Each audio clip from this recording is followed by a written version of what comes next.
Shalom saudara-saudara kasih dalam Yesus. Minggu ini saya membuat topik yang menarik.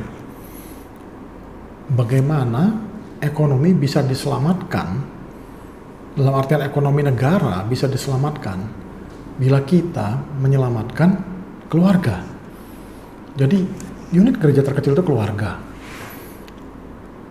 Keluarga baru bisa diselamatkan bila kita menjadi keluarga sejati, dalam artian contoh keluarga Nazaret, di mana Papa berfungsi sebagai imam, raja, dan nabi untuk memimpin keluarga, dan istri sebagai pembantu yang setara, seperti layaknya diciptakan dulu Adam dan Hawa, untuk mendidik anak-anak mereka menjadi generasi muda yang juga baik, generasi yang bernafaskan Kristus. Nah, lantas apa hubungannya dengan ekonomi negara?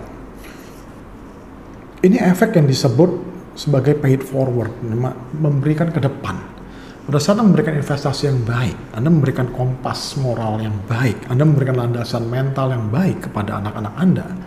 Anak-anak ini akan menjadi manusia-manusia yang punya integritas, bisa dipercaya, bisa diserahi tugas, dan anak-anak ini akan menjadi bertanggung jawab dan produktif. Nah, pada saat keluarga ini bisa berjalan dengan baik, bayangkan bila semua keluarga juga berfungsi dengan baik di dalam lingkungan tersebut. Jadi kalau kita bicara satu lingkungan, misalnya RT, ada 20 keluarga, dan semuanya 20 keluarga ini keluarga Kristiani yang berfungsi dengan baik. Masing-masing keluarga diselamatkan, lantas lingkungan diselamatkan. Karena semua ini adalah orang-orang yang bertanggung jawab dan produktif, otomatis mereka-mereka ini adalah orang-orang yang dicari, orang-orang yang mampu memberikan kepuasan, mampu menyelesaikan masalah orang lain.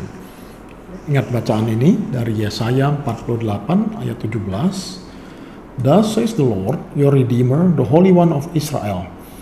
I am the Lord your God, who teaches you to profit, who leads you by the way you should go.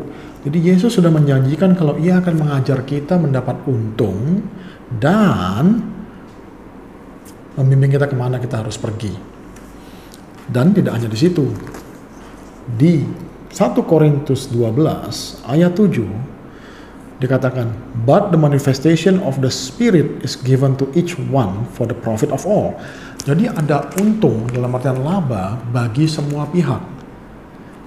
Di video sebelumnya untuk yang prinsip bisnis menurut Yesus pasti untung, saya sudah menerangkan bila Anda ahli dalam menyelesaikan masalah orang lain dan menyediakan solusi bagi masalah orang lain, ya, dan menyenangkan orang lain, Anda akan dibayar mahal. Dan bonus bila Anda mempunyai keluarga yang baik, kehidupan Anda pribadi bahagia. Nah, tapi ada yang bilang, wah tapi kan nggak semua orang bisa kaya dan sebagainya. Ya, kaya itu bagaimana sekarang kalau kita bicara? Maka dalam bahasa Inggris dibedakan antara wealth dengan rich. Kalau Anda bicara wealth itu hanya punya duit. Rich itu beda. Anda bisa bicara rich life, itu hidup yang berkualitas. Anda menikmati hidup, Anda mendapat kebahagiaan, mendapatkan berkat. Oke? Tidak hanya punya uang. Banyak orang hanya punya uang, keluarga berantakan, kesehatan hancur dan sebagainya. Oke? Jadi ini kita bicara lengkap. Satu paket Tuhan, hidup yang baik. Nah, bila keluarga Anda sudah bagus nih ya, keluarga Anda selamat, lingkup berikutnya lingkungan Anda selamat, negara ini juga jadi produktif. Contoh Israel memegang habis Taurat, walaupun mereka tidak memegang perjanjian baru, tapi mereka pegang perjanjian pertama, kitab Yesaya tadi, Yesaya 48 ayat 17. Mereka percaya Tuhan akan membimbing mereka kepada keuntungan.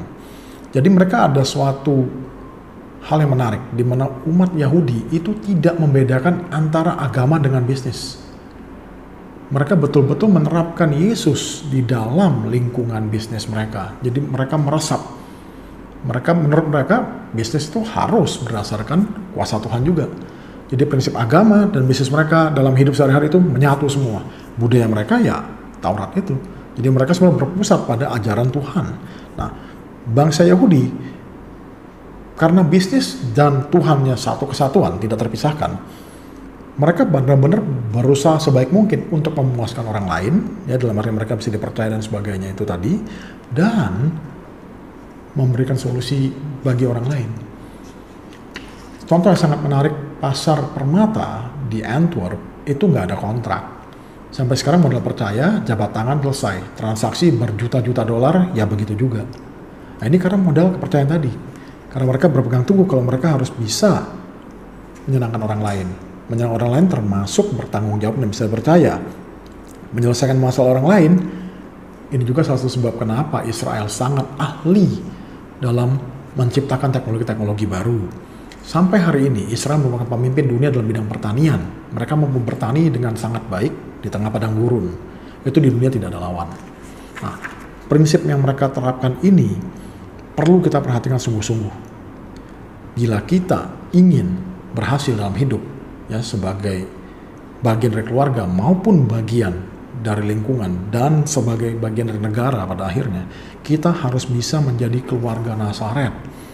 Jadi kita merupakan refleksi dari Tuhan. Kita memantulkan kemuliaan Tuhan. Bagaikan bulan memantulkan matahari, kita adalah pantulannya itu. Pantulan dari Tuhan, pantulan kemuliaan Tuhan. Dan kita menjadi cermin Tuhan di dunia. Yesus penuh kasih, kita sebagai orang tua mengasihi anak, pasangan saling mengasihi, keluarga saling mengasihi. Ini keluarga Nazaret, ini potret ideal. Dan ini dikembangkan bila Anda sebagai pegawai, Anda juga memberi kasih kepada rekan-rekan sekerja. Bila Anda pengusaha, Anda berbagi kasih kepada staf Anda, itu keluarga besar. Anda dipercaya untuk punya keluarga lebih. Anda dipercaya untuk merawat tidak hanya keluarga darah Anda dalam artian pasangan dan anak-anak, tetapi juga keluarga-keluarga lain dalam bentuk pegawai, baik karyawan langsung maupun subkontraktor, maupun supplier, maupun distributor Anda. Semua yang terkait. Nah, bila Anda mampu menyebarkan cerminan tadi itu, menyebarkan kasih Tuhan kepada seluruh keluarga besar Anda secara bertahap ya. Jadi umpamanya Anda owner nih, Anda merawat keluarga direktur Anda, manajer Anda. Nah manajernya merawat lagi keluarganya bawahan lebih bawah lagi ya kan, sampai pelaksana lapangan sampai ke garis terdepan. Dan staf Anda sebagai keseluruhan, sebagai perusahaan Anda juga merawat hajat hidup dan kemakmuran dan kebaikan perusahaan Anda, merawat supplier Anda ya. Dari situ Anda juga merawat distributor Anda atau pengecer Anda, sales Anda. Dari semua ini, jadi saling berbagi kasih dan itu akan jadi timbal balik, sama-sama baik dan akhirnya saling menguntungkan. Anda punya hubungan yang baik dengan supplier misalnya, pada saat terjadi sesuatu misalnya supplier juga akan transparan dengan Anda. Kalau Anda butuh bantuan, mereka juga akan lebih mau membantu, lebih rela membantu karena sudah terbiasa saling membantu. Dan itu akan sangat membantu dalam kondisi-kondisi krisis.